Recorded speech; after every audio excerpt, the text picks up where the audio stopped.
In this episode, we continue our look at the viciousness of the supermajority PAC. In local government, dominance is often performed through PAC ritual correction. A trustee asks to see curriculum before voting. In normal life, a simple request. I had asked to look at certain specific lessons, and that doesn't mean that I'm sitting here saying that I know for sure I would be against this curriculum, because I'm not. But the point is, I wasn't given enough access. The request is cautious, not ideological. She is asking for visibility before approval. In a compliant PAC, unwelcome questions look like defiance, not to be taken lightly.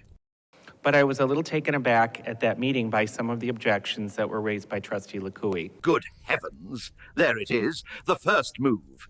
A question has been promoted to an objection. Observe. She's not opposing the curriculum.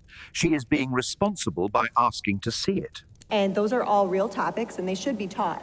And again, there might be more balance in the full lessons, but that's exactly the problem. We just haven't been given enough visibility into the lessons to know that. Sadly, this distinction matters not to the PAC. Her inquiry will not survive the coming onslaught. So, these things took me aback, and so I decided to do some research because I wondered myself, is this a biased curriculum? She knows. She never said it was biased. Transparency is hard to combat.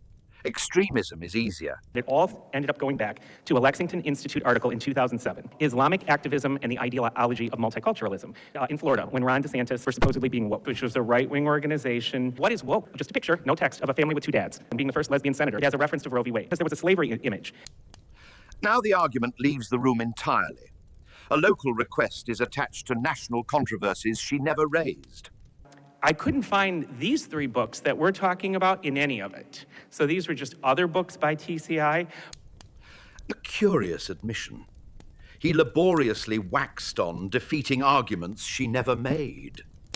Then in passing mentions that the controversies he dragged in didn't even involve these books. Blake for doing due diligence and looking at the curriculum without having a political motivation or a political lens trying to impose on other people's children. Madam President. I will say I'm not recognizing you. I'd like to speak first. Accusations fly, piling on. The PAC makes sure she cannot breathe. And I just looked it up just now. 380, 1278 it's number 3, section A.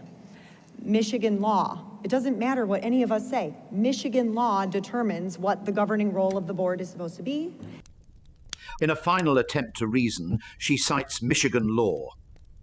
The PAC is unmoved. Discussion about law is not germane to approving a social studies curriculum. And so the ritual concludes. The PAC exerted its dominance, sadly, at the expense of the public and students. In the wild at RCS, this is called governance.